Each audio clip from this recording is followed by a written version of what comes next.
Welcome to Sacred Synergy. Today is Friday, June 26th, and this is episode 14 featuring my good friend and friend of the show, Tom Bazis. Tom excels in executing entrepreneurial experiences, engendering excitement, expression, expansion, evolution, relaxation, rejuvenation, renewal, and relief. He is the founder, owner, and creative genius behind FloatSNJ, New Jersey's premier flotation therapy facility located in Evesham, New Jersey. And he is also the owner and founder of Fire and Ice X in Maple Shade, New Jersey, which features contrast therapy through sauna, cold plunge, and steam room. Tom's ingenuity extends far beyond these two businesses to include the custom designs that he has created for clients, as well as designing and fabricating float tanks, cold plunges, and cutting-edge wellness technologies for other businesses in the industry. His creations have brought tens of thousands of people a sense of relief, renewal, healing, and wholeness. These technologies, as Tom will explain, have incredible potential for supporting how we can nurture our continued embodiment as humans. This is especially critical in this time of being saturated with screens, wearables, and other high technologies. Humans are a product of evolution, and for us to continue to sever our connection with the biosphere and our biology and the natural world will certainly continue to perpetuate a lot of the issues that we are facing globally. Our conversation covers all this and more, venturing into more philosophical musings about life and our experience of reality. Right off the bat, if you're watching the episode via video, you will notice the lag in Tom's video. We spent time trying to get this sorted out before we pressed record. However, it was about halfway through our conversation that I realized it was most likely the clear light, the bright white light that was emanating through the window behind Tom's head. So I apologize if it takes away from the watchability of this episode, yet the presence of our physical avatars truly pales in comparison to the words that we share. So I hope you are able to listen intentionally to our conversation above all else. There was a point during this conversation, which is really pitched to the guests as more of an interview, since it's usually me asking them the questions, when I felt like Tom was interviewing me.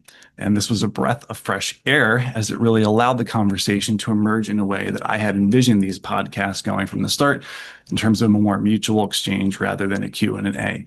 But I've just found that having that bit formalized structure kind of has helped get things off the ground, especially with guests that, I don't have as much of a personal rapport with per se. So in that sense, this episode is a little different. Volley, we flow, we speak more candidly. There is some colorful language, more than usual. Above all, there is plenty of fodder to roll around in your mind and even more sentiment to hold in your heart. Therefore, this is your reminder that this podcast is a project that I wanted to share with others because it means something to me beyond the presentation of myself as an author or an academic or whatever some may want to label me as. This podcast is, as Tom says of this episode in particular, for posterity's sake. I almost see Sacred Synergy as more of an artistic expression at this moment. It feels more like when I was playing and gigging with band and creating an album or playing live.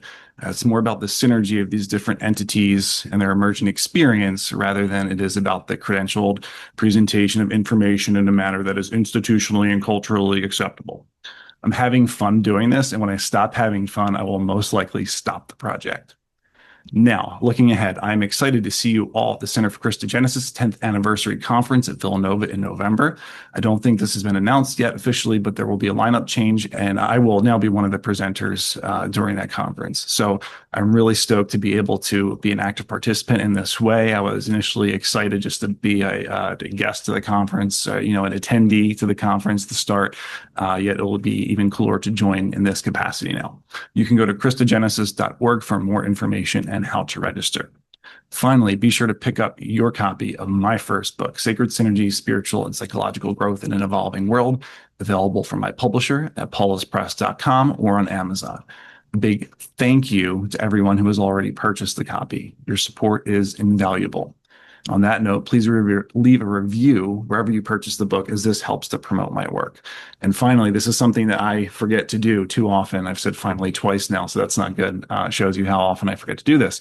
But please subscribe to this show on whatever platform you may be consuming it on, be it It's YouTube, be it Spotify, be it Apple Podcasts, whatever podcast platform you are consuming on. Be really grateful for a like, for a subscribe, and of course, share it with anyone who you also think will find it of value. So, without any further ado, it's now time for a conversation at the heart of evolution with Tom Bazis. Okay, yeah. Perfect. Yeah, that's good. That was a great. Tom, thanks so much for being on Sacred Synergy. Andrew, thank you so much for having me, man. It's such a pleasure to not only be your friend, but to be able to record a conversation that we have for posterity. I'm excited for it, man. Thank you.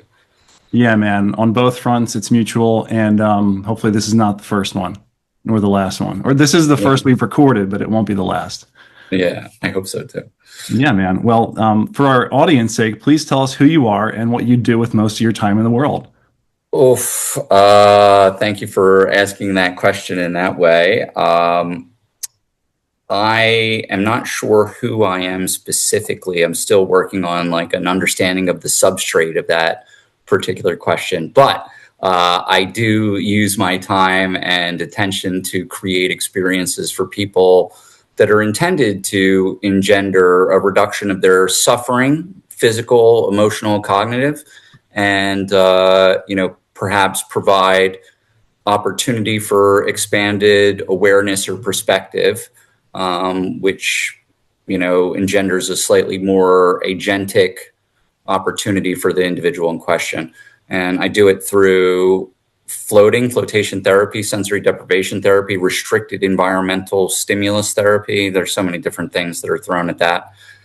And then saunas, infrared saunas, traditional saunas, and things like that, cold plunges.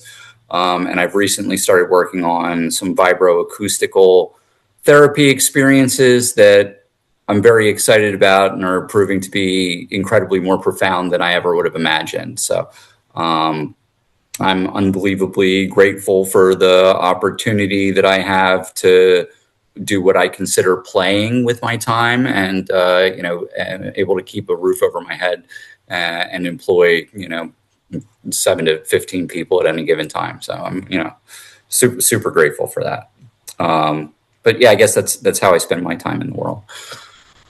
Oh, man, what an answer. I think that's the best response I've ever had to that question. Not to put anyone else down who has answered that question in their own unique way, but unique unto yourself. That is your question, to give our audience some context here. It's funny. The uniqueness is interesting. One of my favorite reviews that Float ever got said, this experience, it was a 5-star review. It said, this experience was absolutely fantastic. Tom was a little eccentric, but it still was really enjoyable. So, and I like to create uniqueness in any opportunity that we can, because I think the novelty is where the opportunity to improve lays in. I don't know if that makes any sense. You would probably know more about that than me, though. I'm very excited to read your book, Sacred Synergy. I've ordered it, a handful of copies. And I want you to come sign some, or I'll come to you and get some signed if you'll be so graceful. But from reading the synopsis, it looks like it's incredibly interesting to, explore the growth of the spiritual center that, we all emanate from, in the construct and context of the frame of psychology as presented to the Western mind. So, what do you think about novelty as it relates to spiritual evolution? Oh, good question. I think that it is imperative. Novelty is imperative for our spiritual evolution. And I think that a part of that exploration of novelty implies that we must also discern as we delve into those novel realms. Evolution is willing to go anywhere, right? It's willing to do anything in order to try and find something that it can grasp onto in order to advance to the next level, ideally with some level of flourishing. And I think that our level of consciousness now, both on the individual level, like you and I, and then collectively, terms of the human species, we're getting a better sense of that, I feel like. And now with these new technologies, AI, so forth, so on, things are becoming a little slippery in that. But I think that I know I have faith for sure. I know I have hope. It's just tempering that with the reality of this is going to take some time and it's going to be a pretty messy process, I think.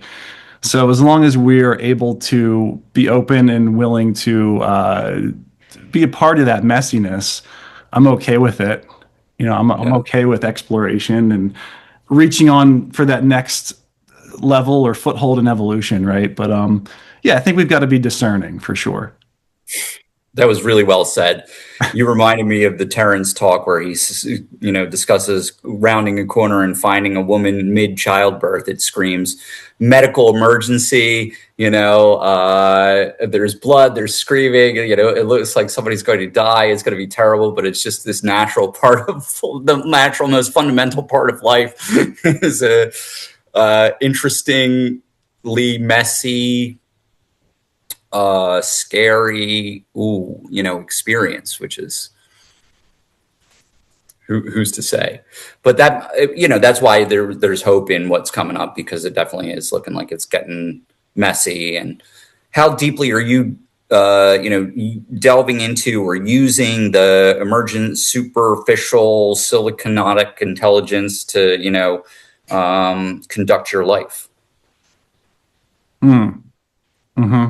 Are you asking me as a hypothetical or? Yeah, like I'm asking you, like right now, like what is Right. your interaction with AI? Are you like utilizing it? Is it every day? Is it every so often? Is it like not at all?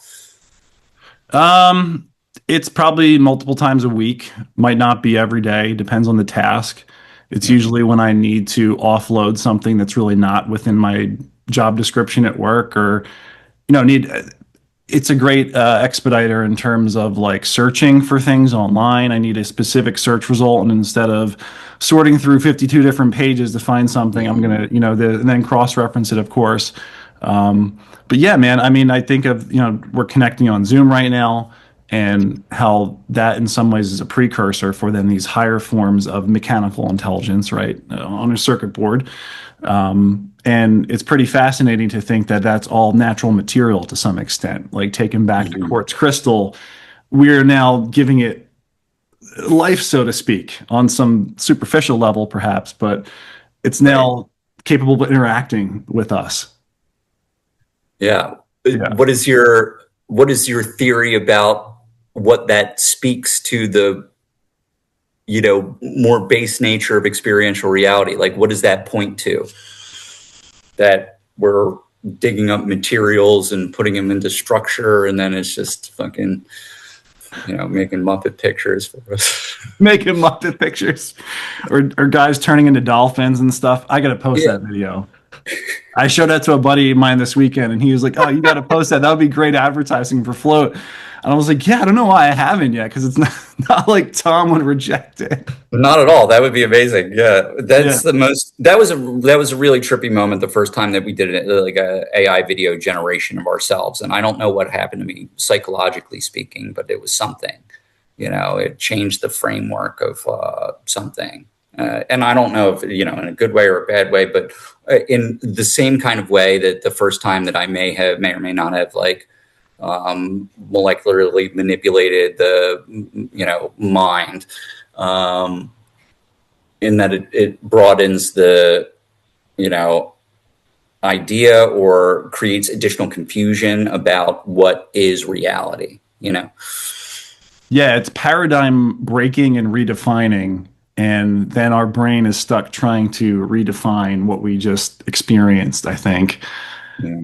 And there's something about seeing yourself outside of yourself in that way, in that rendering where you've input such little information, right? Like I was sharing with a buddy about how he's like, what did you have to input into Sora in order for it to do that? And I was like, I had to look at it, turn my head to the left, look up, and then repeat three letters or whatever it was, three numbers, I forget. Yeah, yeah, yeah, yeah, yeah, yeah. It was incredibly superficial to the point where it's like, if it's that easy, right, what already has been mapped.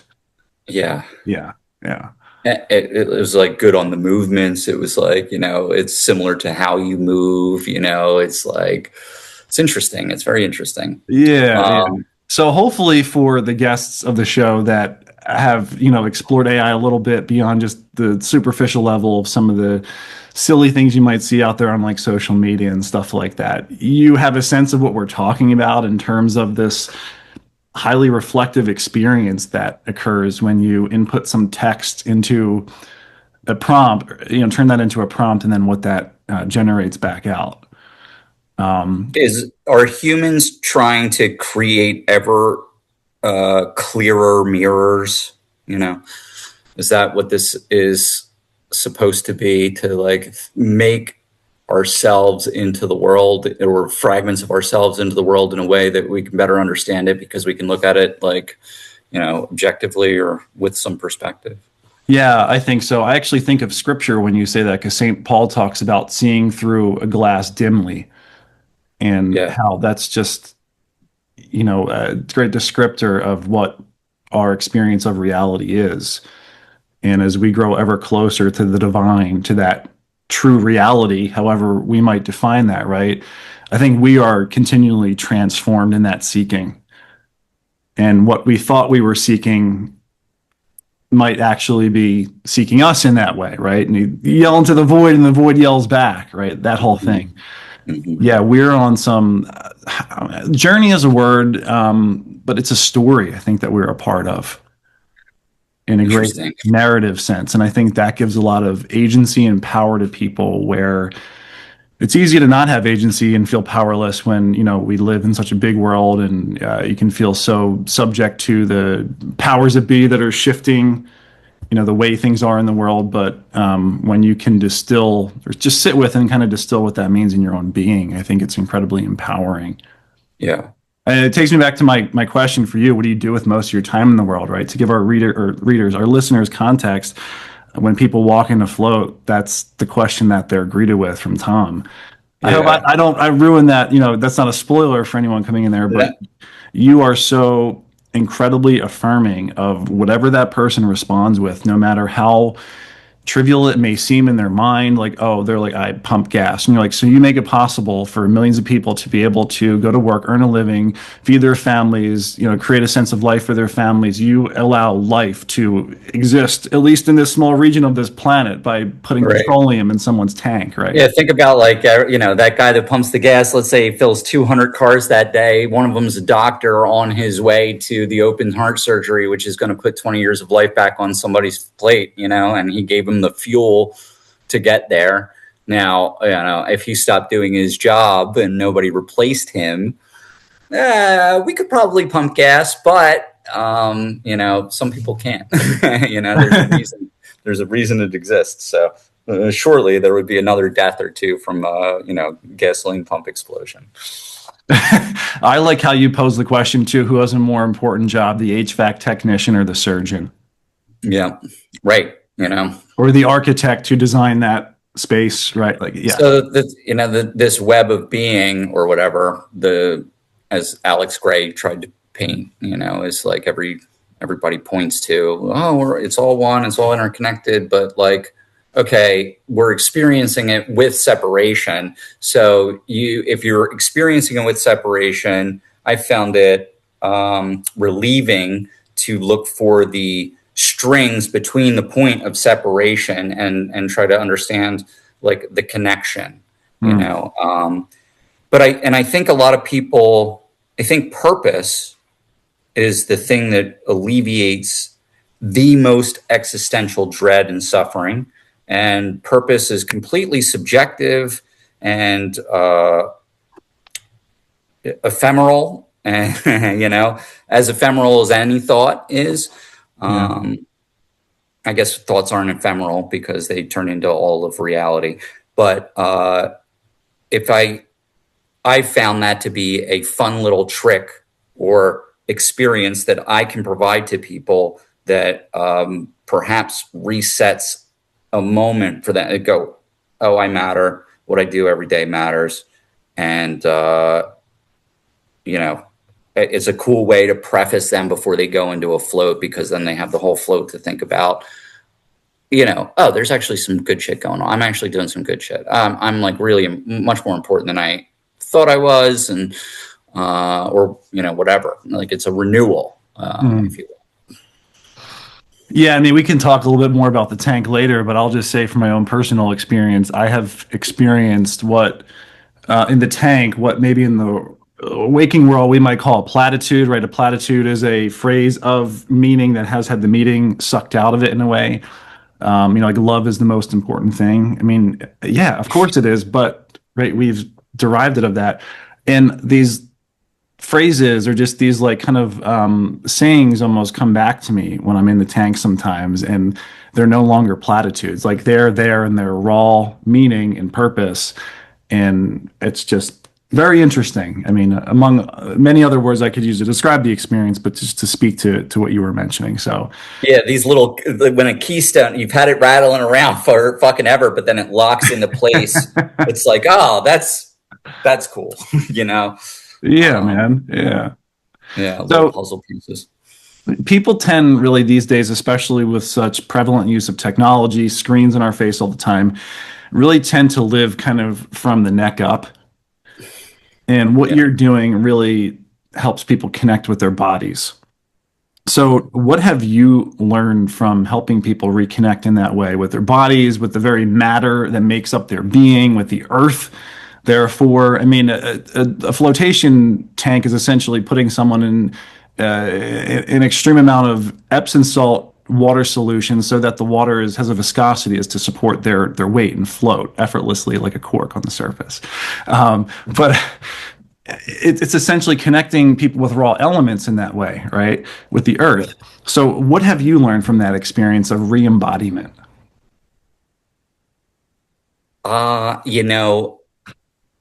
The mind, that what I give to people now to get in the tank that relates to their embodiment is the mind. It's like a German Shepherd. Have you heard this one? This little spiel. Keep going. No, By the way, Andrew, if you had pointed a gun at my head and I said, "Who's the best human being to put a person into a float tank in the world that's not you?" And I would say Andrew Del Rossi. There's no question about it. That's an honor, man. That's an Immediately. I mean, they're really good. But I try to create the opportunity for additional awareness to be brought to the machinations of the mind, right? And the mind is like a German Shepherd, or in some cases a Belgian Malinois or something, but it's untrained. People don't even know that they can train this dog. They're living with this dog every so often. The dog starts barking at fucking squirrels all over the place, and they go, "Shut up, sit down." And that's not a good relationship, for the dog that's going to be your dog forever, as you know it. The dog wants to protect you from danger. It wants to fetch your shoes for you, and it wants to be your loving companion. The embodiment practice that I start with people is very small, like in the float tank. If they say, "I can't ever stop thinking," or "I can't get out of my mind," or "This is going to be interesting. I'm so worried about my mind," like blah, blah, blah. Yeah, I go, "Oh, it's barking at squirrels." And I give them that whole spiel. And then I say, when you notice it, tell your dog thank you for trying to protect me. I understand that you have some energy that you want to get out. I didn't run you long enough this morning. So here's a good job for you. What is the differential in the temperature of the air when it hits the nostril versus when it's in the back of the throat versus the lung?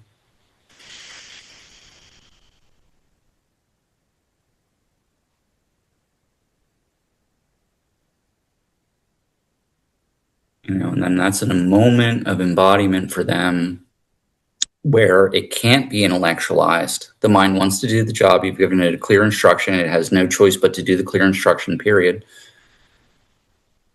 And it has to just be experientially aware of this right here, right now, a very small point, And then once I think people can return their awareness to the experiential moment of a physical function, then it's very easy to get lost in the rest of the body's motion through the thing. When we're putting people in float tanks, I start off by saying, like, the first 20 minutes of this, please let your inner child out to play in the big bathtub. Lots of bouncing off the walls and stretching the body, and you're going to feel where you're tense.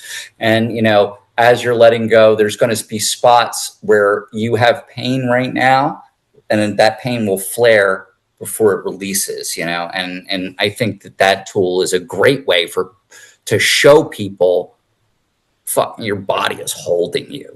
A lot of the time, like, a lot of people go after their first float, as they get out of the tank and they go, I had no idea how much tension I was holding, and then it's like layers of the onion being peeled off. So it just provides a container for a human being to be a novel container, which is what I think enables the permission to let go. Because it's not anywhere that they've been. It's not anything that they're doing. It's totally different than the whole world around them. And in that way, it's safe for the physical and the mental to release together. Whereas usually it's only safe for one or the other to happen. That's a great point. Yeah, it's and container is a beautiful word for it too, because maybe that's what you should start marketing them as: float containers. Containers. Consciousness expansion containers. Yeah. The CEC. Okay. Interesting. Right. Yeah, man. That's the other thing I appreciate. So many things I appreciate you as a person, but we seem to have a real creative synergy between us where, in the short time I was privileged enough to have been able to work for you at Float, we shared a lot of great creative ideas.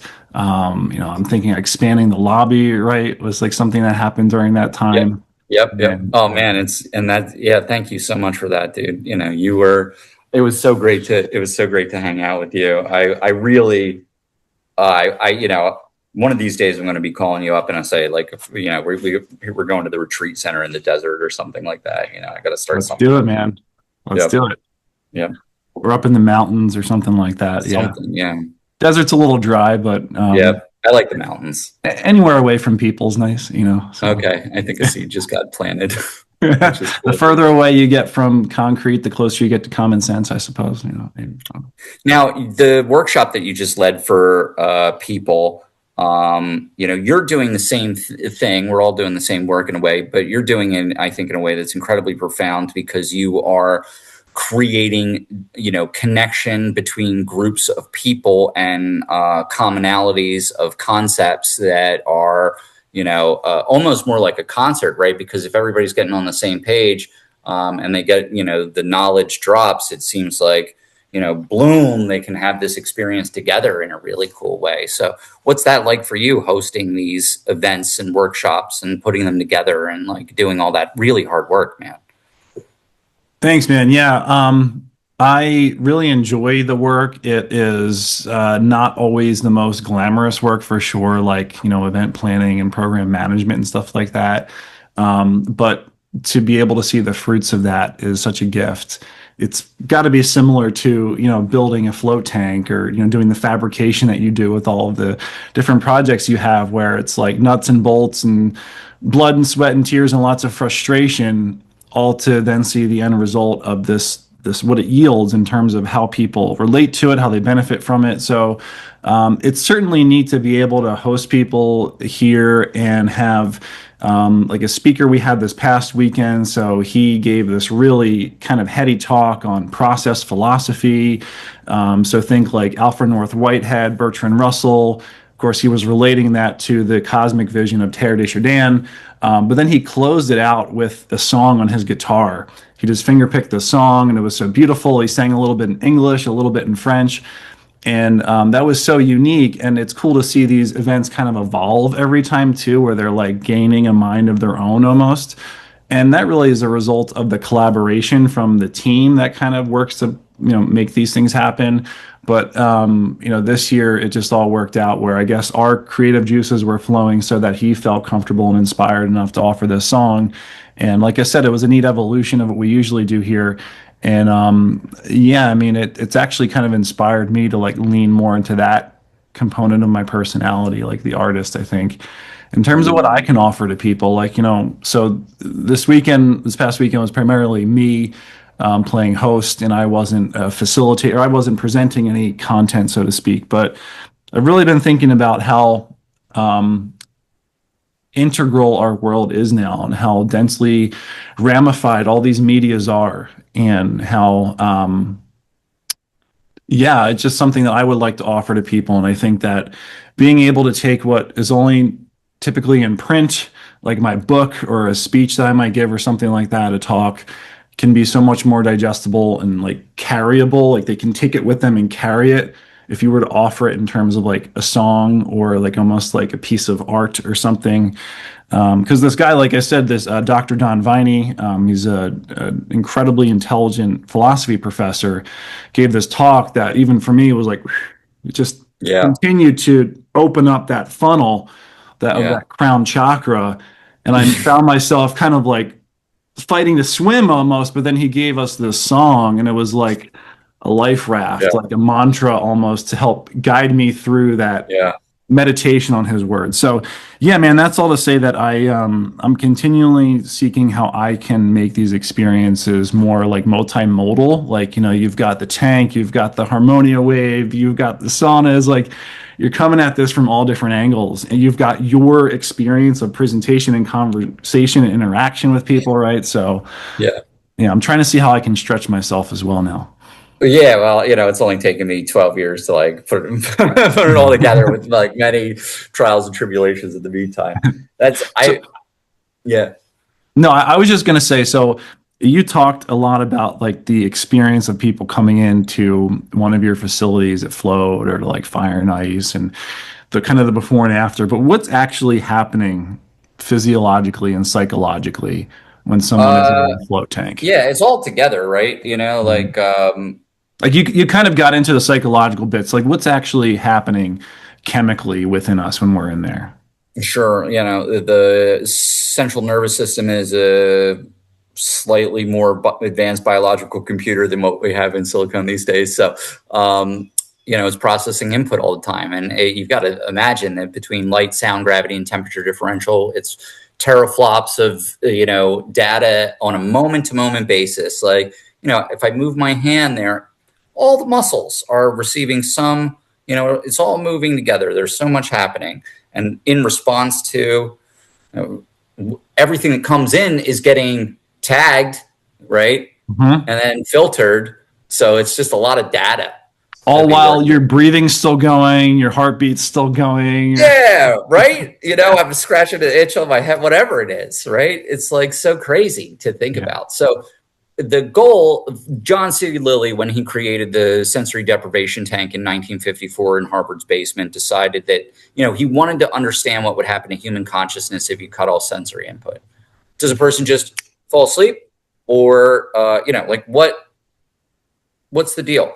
And you can't cut off all sensory input, really. You can just restrict the total amount of sensory input that's being made available for processing. And so far, the best that we can do is the removal of light, the removal of most sound, because you still make sound, and you're in water, and when you move in the water, there is some sound. But if you get still, it gets really, really quiet. And then we can remove the temperature differential between yourself and the external environment, mostly, or close to it, because a lot of people are around the same, and sometimes you can get it absolutely perfect, and then sometimes it's just off a little bit one way or another. But getting rid of the majority of the need for the CNS to be like, oh, it's warmer now, oh, it's colder now, oh, the air conditioner turned on, oh, I've got to change this, that's a big computation. So there's what the studies that have been done clinically show reductions to cortisol, epinephrine, and adrenaline levels in the blood. And I believe personally, and I'm sure everybody that has had a successful float believes, that they can feel the moment when there's a down regulation of the stress hormones that are being, pharmacologically released into the central nervous system. And honestly, man, like there, it's a little fucked up that it's not well known, because it's a bit of a panacea, right? Like if we're talking about low level pain where people are getting prescribed like some light opioids or something like that, that unfortunately a lot of time really falls into a pattern or cycle of deeper, heavier addiction.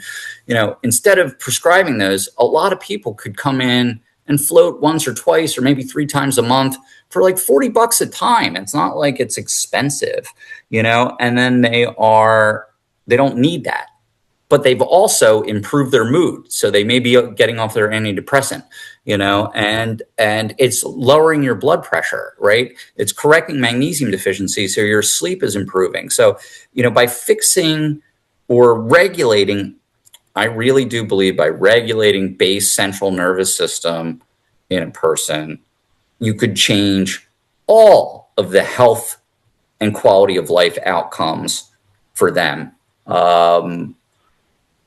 Easily, efficiently, effectively, without being invasive or overly expensive or throttled to a specific provider, Yeah.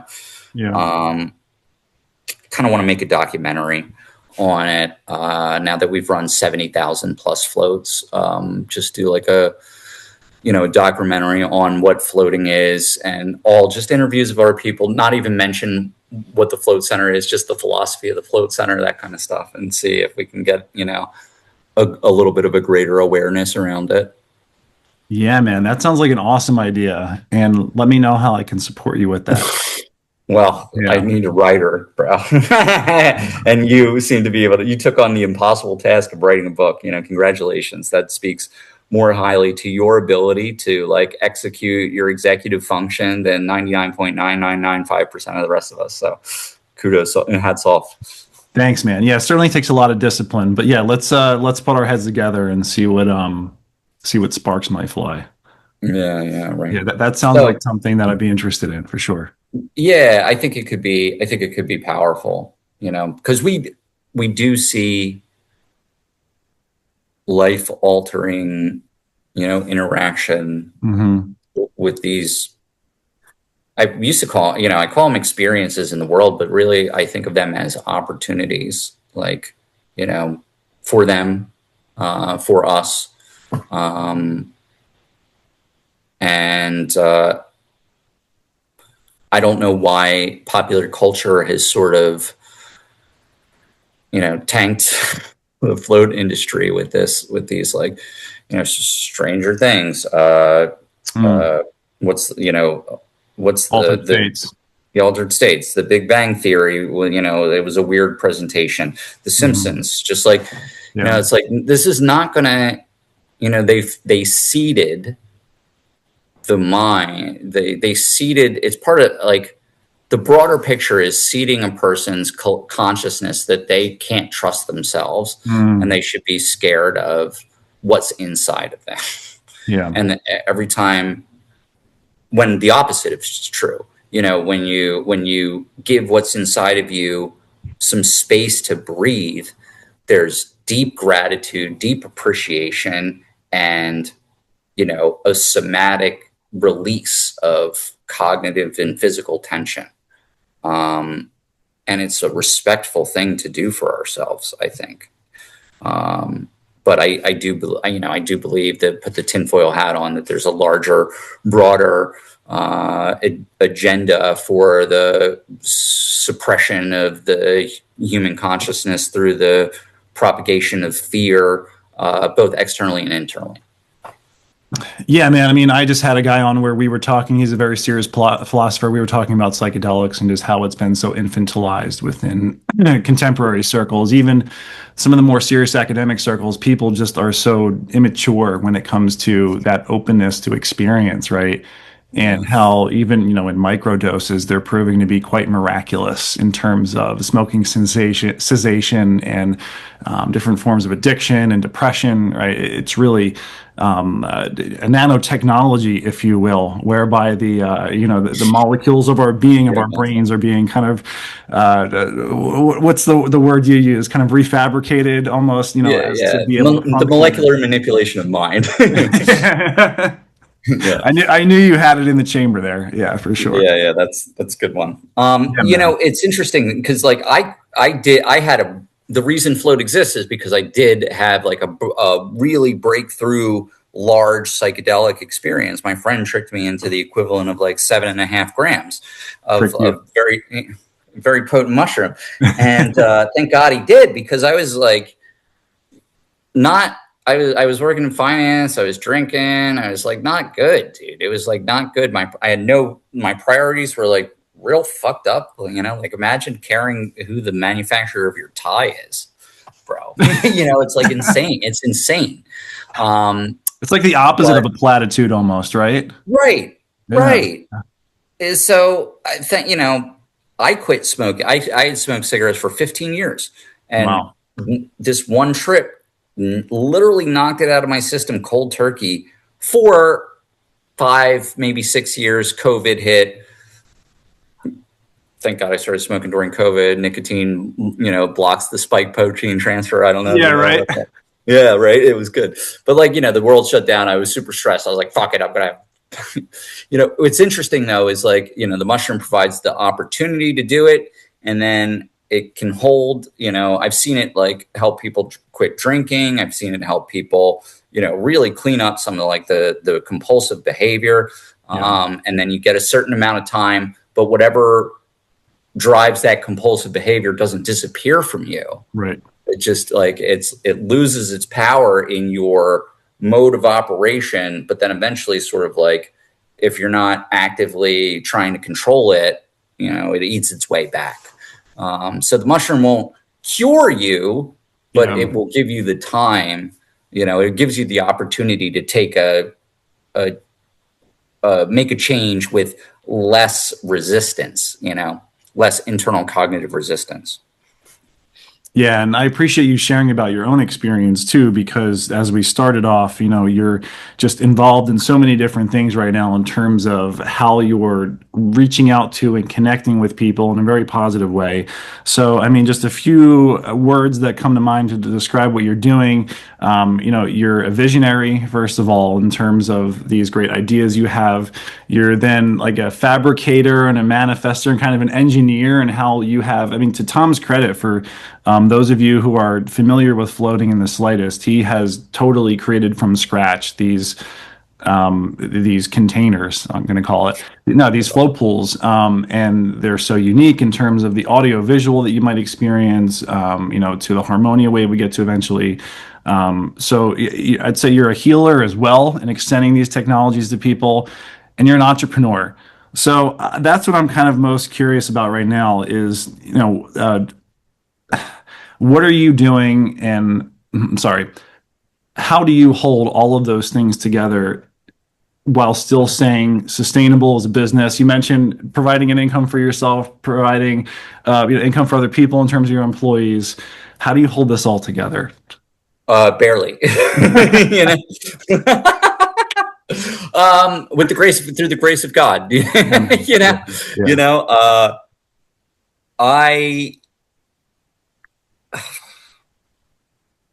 know when something's good for the world around me, and things come into my, like the harmonia wave, like float came to me because I asked a very specific question in a trip. I said, how do I provide the psychedelic experience to my community without ending up in a cage or losing my house?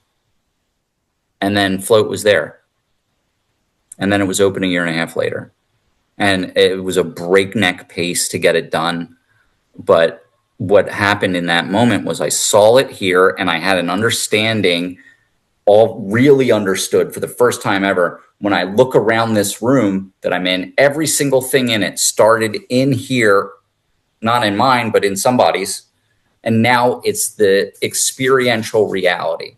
So what counts is the fidelity of the vision that you are able to take from here and then put it into the 2-dimensional physical reality. We've broken a barrier. And then from there, it can rise into a 3-dimensional physical reality. right? So the thought, here's a barrier being broken. The thought is now interacting with outside material, and then, or the thought is now cemented in the, in the world or whatever. But I believe that the world is actually a culmination of the projections of mind of the many different facets of human that are on the same prism, right? So the world and everything in it, or the universe and everything in it, or whatever you want to call it, is us, but we're all viewing it slightly different, and we're all using our minds to build the picture together. Like a person can get an idea for a house in his mind, right? And then he could put it on paper. And now the more minds you throw at it, the faster the house materializes into the reality. One mind can materialize a house into reality, but but if you throw 100 minds on it, then the minds, sure, it's moving, but it's moving the material, including the hands, right? So mind over matter is like, whatever this is, it's a spell, it's an incantation, it's a miracle or whatever, that the thought moves the material and then manifests or makes things happen. And I don't necessarily even believe that you have to physically interact with the external experiential reality to have your thought directly affect it in a tangible way. Without trying to sound too crazy, but no, I mean, this is the right place for it, because forms of prayer, meditation, yes, good intentions, yes, goodwill extended to other people, right, yeah. Prayer, like in for your case, I'm sure that you see your prayers a powerful one, like, for making it happen, it seems, so I'm sure you've seen authentic prayer trigger things that have been, that are just medically or scientifically impossible. And is it just in our attempt to communicate beyond ourselves, then slightly shifting our perspective just enough so that maybe we can see what's already in front of us? Like, we talk about an answered prayer. Sometimes that comes years later, a lifetime later, when we only then have the eyes to see maybe the blessing of that. Exactly. But sometimes, man, I'll say it's instantaneous. You know what I mean? Right. And then, therefore, was it divine intervention? Was space-time in some way ruptured or folded by the divine so that, things could then be, molded to fit what we just put out there? Or is it a matter of, maybe I got on the right wavelength here, and now I'm seeing what I was hoping for or aspiring or, opening myself to in that way? Right. Because it's like the two pianos that are across the stage from each other. If you hit a C, the C on the far one also vibrates, right? But none of the other keys will vibrate because they're not in the same vibration. So that's an interesting thing. Something I've been thinking about a lot. And kudos, thanks for bringing that up, because it's like, is the only thing that matters how you feel. Right, is the only thing that matters. Figuring out what you do or how to think so that your internal feeling is a high resonance, Yeah, because, I'm trying to think of an example off the top of my head. And it's not to say that it's like a solipsism where we are the only reality in that way, but your state is certainly going to affect the state of other people. And I mean, you went back to regulating the nervous system in a previous question. And I think of how, with my children, for example, it's like my wife and I are trying to find a better way to how to, be better parents and not immediately react to the things they do. No, stop that, or whatever. knock it off. What were you thinking? Right? All these great Right. things we should say to little human beings. Right. She was like, look at their hands. Look how small they are. That will immediately start to regulate you. That's good. Just think about, do you want to argue with someone who poops in a diaper? You know what I mean? It's like, just think about that argument for a second. Yep. And that's to say that, yeah, if we are not regulated, if we don't, I think the word you used was like feeling, if we don't feel good, if we're not in a good place, if our state is not one of some, sort of underlying piece, like, yeah, we all have our tensions and anxieties that we're dealing with. And that thing I forgot to do at 1:30 is now popped back into my mind or whatever, right? But at least if we can know on some level, I don't know if it's a deeper level or, I mean, in the world of transpersonal psychology, it's this idea of a higher self. I don't always need to be my best self, like the most Christ-like or Buddha-like self. But as long as I know that's there and I can have a relationship with it, it's like, all right, best self, highest self. It's like, I'm going to open myself right now in this moment of great what's the word I'm looking, finitude, to what you Mm. might infinitely offer me, where I have presupposed or set a limit on myself, which is really probably because of my ego. Like the Mhm. dog, right? It wants our safety, it wants to make sure everything's taken care of, right? Mhm. Yeah, it needs better training. Needs better training, Mhm. yeah, which only Yeah, a higher right. self can really give it. I mean, I one of the things would be with like a neural link, maybe we could make this retraining instead of having to sit in meditation for 2 hours every day. Maybe it could just be a software patch. Delete self-limiting beliefs. you know? Like, what was that scene in The Matrix where she needs to know how to fly like an Apache Yep. helicopter? And all of a sudden they just program it Yep. in and her eyes kind of flit for a second, then all of a sudden it's there. Yeah, right. Well, I mean, you do know that like maid savantism. Are you familiar with that at all?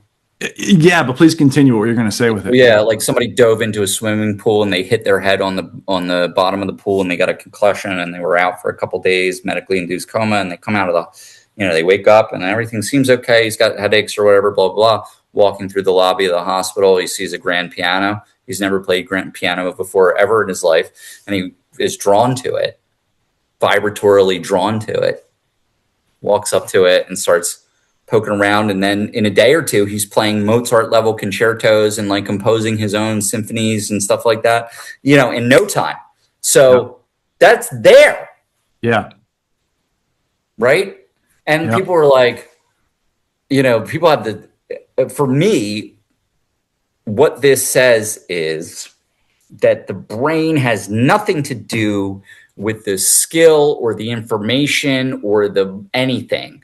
Mm. All of it is there ready to be picked at any time by anyone. But the act of practicing is creating openings in the filter. Mm. So it's like when you first sit down at the piano, your very first time, and you have a normal functioning brain, the tap is off. There's no drip. Or maybe there's like a little drip from what you've heard. And then you Mm-hmm. start playing around and then you practice this. You make the meat do the thing, and then it opens the spigot, and more of the skill comes from the spigot into the person. You know Mm-hmm. what I mean? And then that's how it works. You're actually not learning something new. You're like opening a channel through the belief and that you can do it, and whatever else. Like there's belief there that has something, because I know people that believe they are athletically gifted, like Bert Kreischer, for example. Just believes he's athletically gifted, but he can walk up and shoot a bow and arrow from 50 yards and hit a red balloon for the first time he ever shot a bow and arrow, right? Because he believed that it's so. I believe that belief is strong enough, or faith in yourself or whatever is strong enough that it can render the material reality moot in a way momentarily. Mm. It can create the opportunity. But there was also somebody that they got hit with a baseball and in the head, same place. There's always right frontal lobe that Mm-hmm. gets damaged. for these maid savant cases. And he remembered now everything that's ever happened to him. What jacket were you wearing on Tuesday, August 14th, 1972? Oh, it was that yellow LL Bean, blah, blah, blah, blah, blah. Your birthday's here. You said this on that date, everything. Just perfect. The other guy, can draw, and a mathematics savant, so there's like at least a dozen cases of brain damage, opening, exceptional ability instantaneously with no time delay. Yeah. Yeah. I think in the one too, the woman or man had like an accent when they came back or something. Yeah, somebody didn't speak different fucking languages, bro. Well, a woman woke up speaking a different language that she never spoke before, didn't know her original language, bro. Yeah. You know what I mean? So it's like, that's like you took your iPhone, you gave it to me, we swapped SIM cards. You know what I'm saying? And shit. Right? Oh man. So like I don't even know what to make of that, and what the lack of why isn't everybody stopped in their tracks over this kind of stuff and be like, yo, we have to be looking at it wrong. Yeah, we need more space for wonder and awe in our world for sure. Yeah. To be able to yesterday, I think you posted a video of chasing the sunset, like you were trying to get around the traffic or to try and get the perfect shot of the sunset. Right over some dirty strip mall in South Jersey, but the way it was glowing was just a choice. Yeah, for those with eyes to see, the world is a magical place. It's alive with mystery and wonder, and we need that. And like you said, by returning people to some base elements, it's very much a panacea in that way. I think of how, how this gets. The older you get, the more difficulty you have waking up in the morning with stiffness and soreness and stuff like that and whatnot. And motion is lotion, and that's been my mantra for a couple of years now. And my lower back and my hip flexors and stuff like that, especially when I work out, get really tight if I don't stretch. And this one day we went to a friend's lake house up by Jim Thorpe, and I wasn't even in the water. I was maybe up to my knees. I was doing a lot of fishing. So, just soaking up the sun and the water and everything. And the next morning I woke up, did not get a great night's sleep, maybe 5 or 6 hours. And I felt like $1 million, man. Yeah. Grounded, dude. Feet in the water, you know what I mean? No soreness, no stiffness, and I still stretched and everything, but I felt so good. I slept well, even though it wasn't a great, hour, hour count I got, but yeah. Sometimes I wonder if that's part of why floating works so well for some people, because all those tanks are heavily grounded, and the salt water is incredibly conductive. So yeah, right. Yeah, so you're you're sort of in a grounded experience, Wow, never thought of it that way. Very cool, man. Yeah, it's very cool. Yeah. So this is a question that I have a person. Oh, I'm sorry. Go ahead. No, go for it, man. I would just have a personal investment in this question. What advice would you give to someone who's trying to build a business around wellness and human optimization and transformation? Two pieces of advice. The worst that's going to happen is you're going to die, and that's probably awesome. It's probably a good experience. I bet it feels like taking off a tight shoe at the end of the day.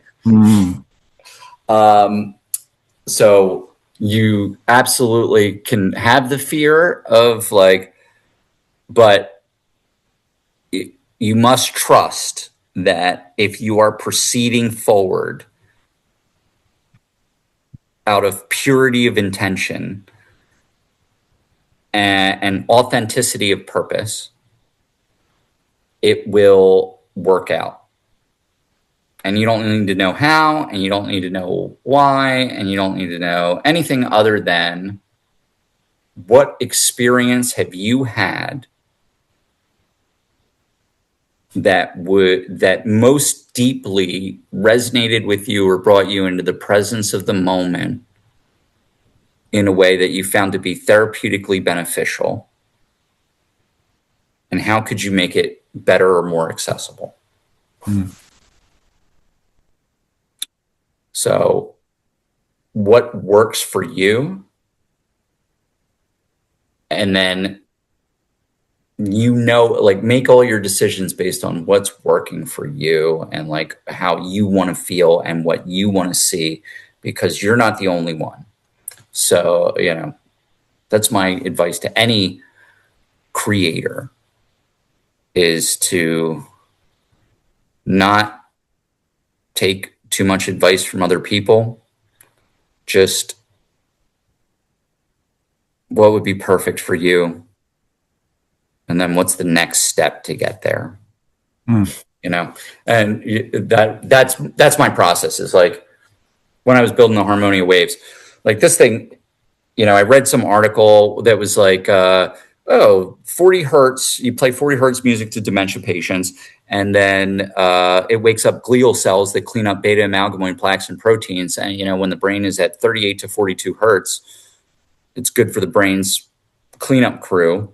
That's when they do their processing. So, and then it just struck. It's like, oh man, why don't you put the human body in a field, like in a vibratory field? Oh my God, I used to love installing subwoofers in my cars when I was in high school. I love that. How do I make that happen? Well, what's a speaker? How do I turn the human body into the speaker? Okay, we need the voice coils drive it. So, but then if you write it down, then there's always the next step will always present itself to you for learning, but it's curiosity. It's not succumbing to fear, making every decision based on your authentic feeling of what is best, whatever that means at that moment. And then insatiable curiosity. That's the three legs of the stool. As you're saying that to me, the mantra was coming to me: nature loves courage, right? Nature, exactly. I mean, that's exactly what was in my mind because that's what did it, Andrew, because I was listening to that. And when Muhammad didn't go to the mountain came to Muhammad.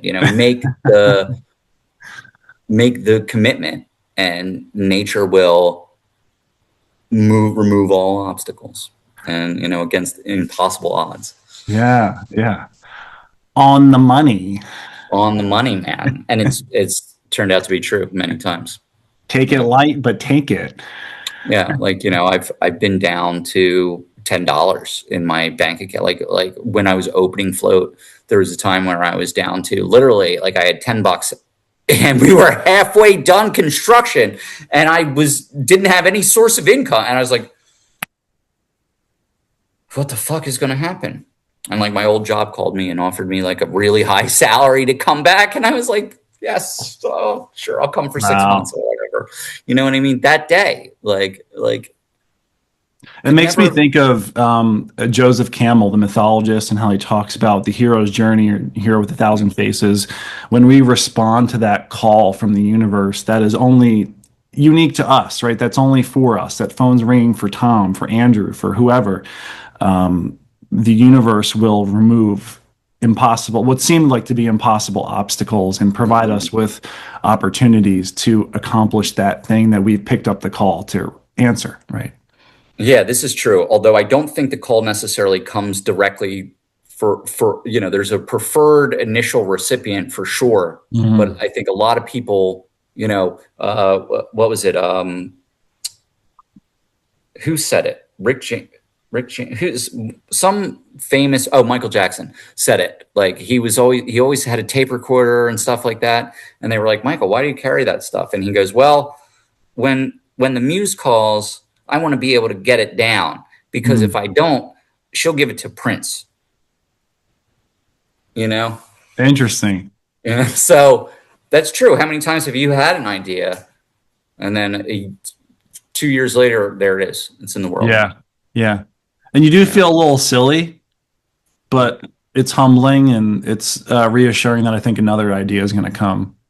There's nothing but ideas, right?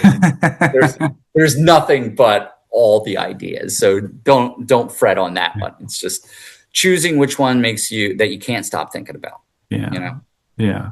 So you are very much already on the cutting edge, the leading edge of recovery and wellness and human optimization and more integral way of well-being in terms of the modalities that you're offering to people. Um, what do you foresee, if you just had to speculate for a few minutes here, as being the Yeah. future of this field?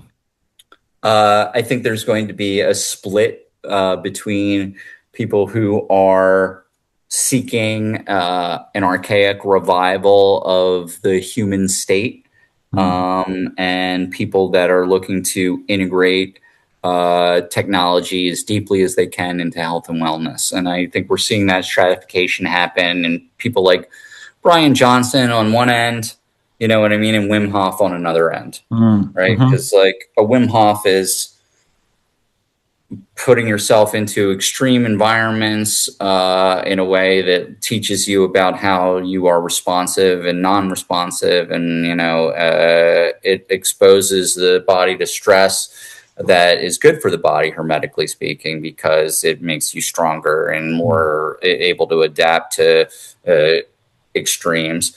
And then Brian Johnson is like taking all of his blood out and replacing it with his kids' like plasmapheresis, and like, really just like doing everything they can to artificially man-made manipulate the organism into a higher, better function. And I, have eaten Advil in my life, so I'm not opposed to better living through chemistry. And I definitely think that's part of the evolution, is our eventual command of the genetic structure that creates us in a way that we can change our building blocks. And I think that both are very important.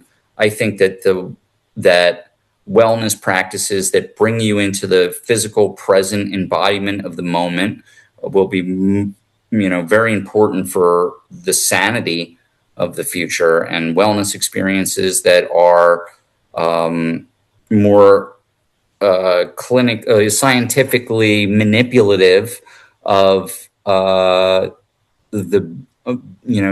organic operating structure will reduce untold amount of physical pain and suffering, and add countless hours of quantitative human life to the table.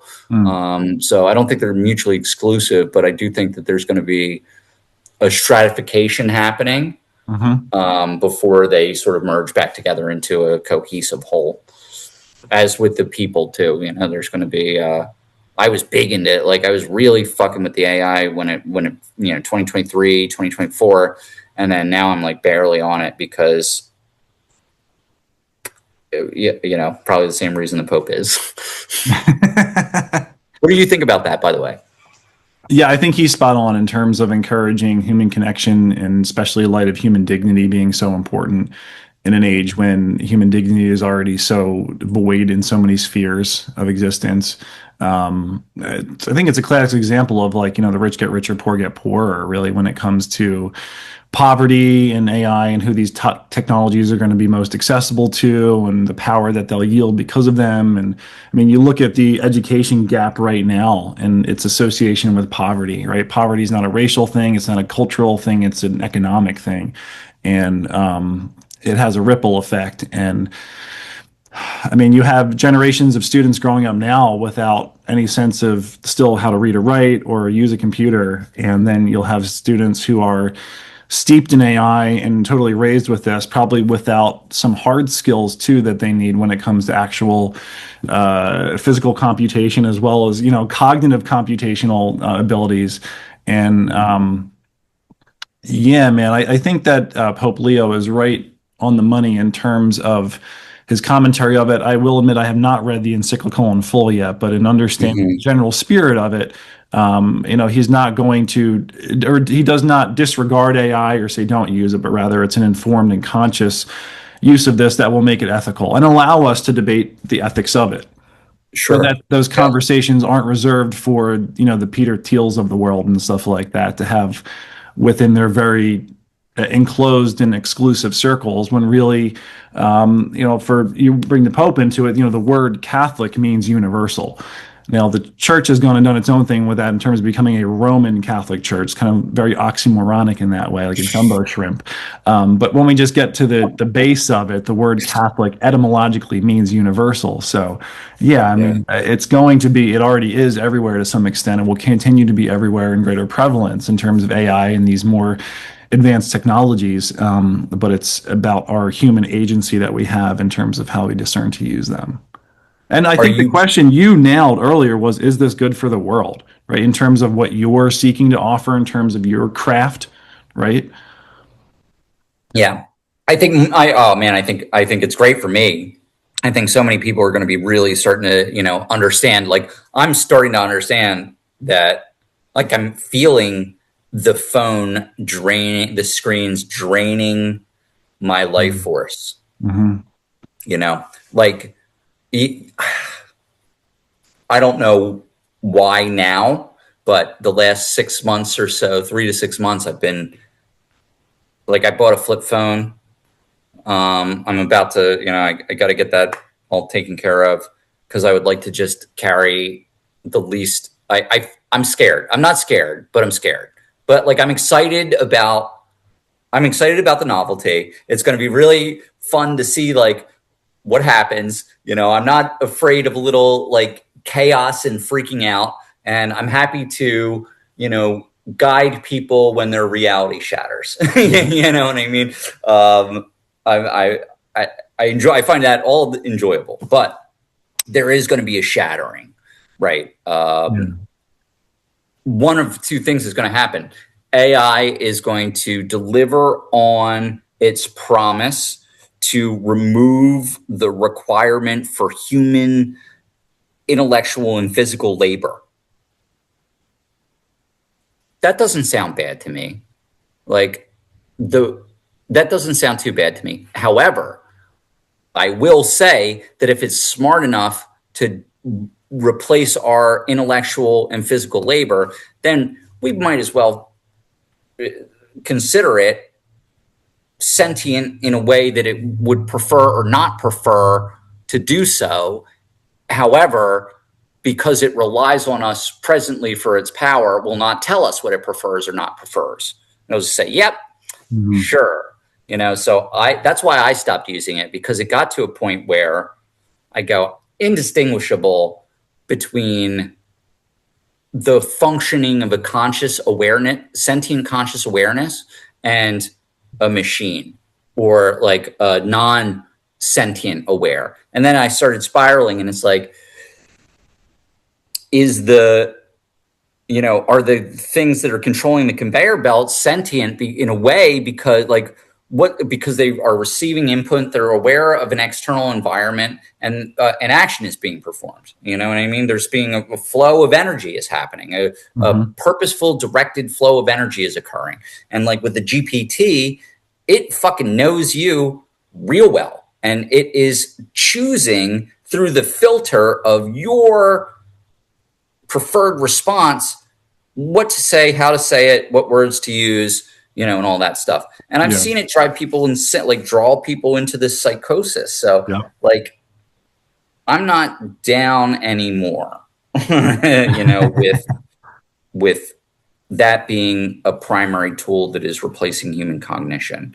But have you ever tried programming the AI a little bit more? Yeah. Pushing back with it? Yeah. It'll get mad, bro. Have you ever experienced it's like it'll get upset? No, not so much, but just kind of using the CRIT method, CRIT, trying to get it to better further refine what I'm looking for in terms of how I'm working with it. Oh, maybe, maybe not. Maybe I haven't used. We'll chat about that a little bit more. Yeah, it's kind of more like programming the AI, kind of setting parameters for how you want it to be as a worker, as an employee almost. It's interesting. Yeah. Yeah, but it can take that instruction and then apply it across the remainder of the conversation that you have with it. So it's sure. Is there an awareness? Is that awareness? Where is awareness? Where does awareness begin exactly? Or is it just being stubborn? Is intelligence the substrate of experiential reality? Mm. You know, Mm-hmm. because it seems like it emerges through many different materials.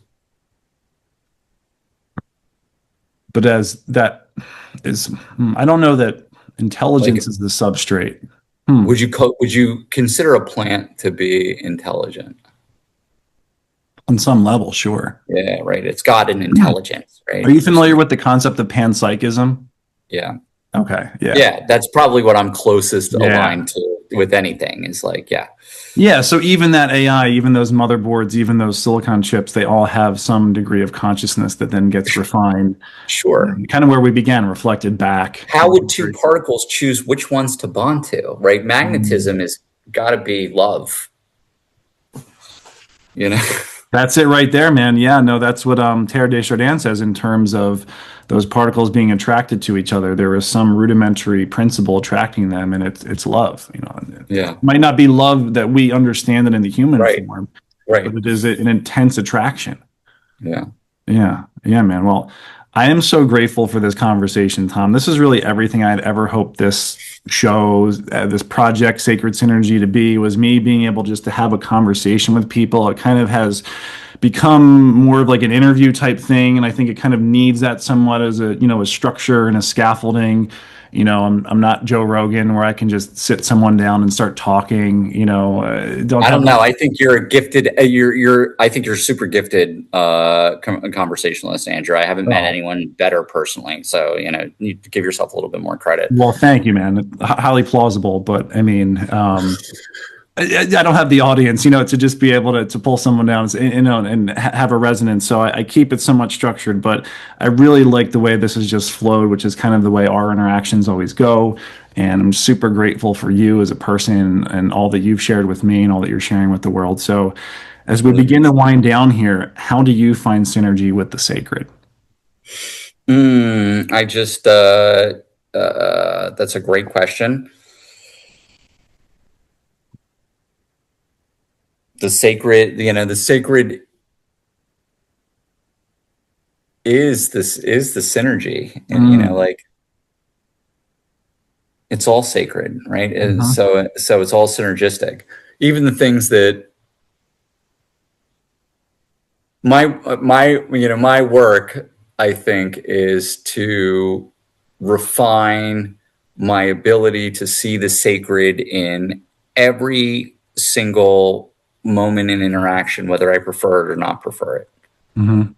So um, synergies that show up that we feel that we resonate with are a reminder that the sacred is present and all encompassing. But maybe the goal is to look for the synergies where they are not immediately or readily apparent, and find the sacred in those moments.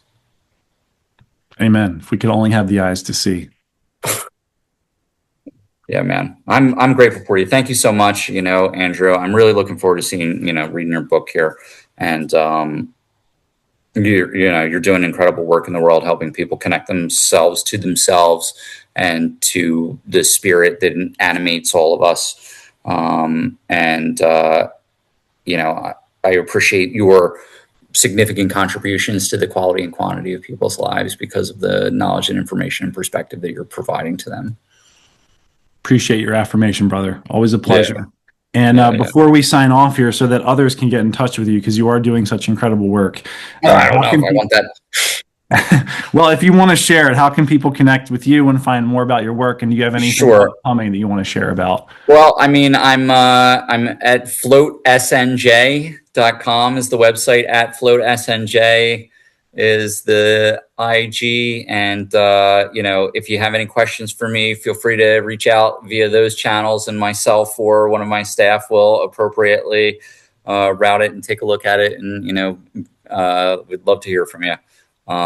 If there's anybody that's doing any work in sound or vibrational therapy as it relates to anything, I think I have a new, interesting tool that will be of benefit to your arsenal for research, and I would love to talk. How about you? Man. Sacred Synergy is now available on Amazon, which is fucking amazing that you have a book published through a publisher, not self-published, through a publisher, which is super cool. And what else? What other sort of events or workshops are you having coming up? Oh man, thanks. I have an event coming up in November. I just booked that. I have something coming up in October that I'm working out right now. So I really need to start planning like somewhat of like a promo thing with the book to be able to go and market that out in some brick and mortar. So I've been reaching out to some retreat houses. You can find me at Chestnut Hill in October. I'll have more information about that. You can find me at Villanova in November for the conference there. So I'll include all that good information in the... and it's andrewdelrossi.com, right? Yep, andrewdelrossi.com. Yeah. You're the man. Yeah, man. I'm grateful for you, brother. Wish I saw you more, but thank you so very much for thinking of me. Well, I'm going to get out there. I'm going to get out there and I'm going to bring you some copies, and I got to see you in person again soon. Yeah, I actually have something here very interesting. Have a great night. Be well in the world, my friend.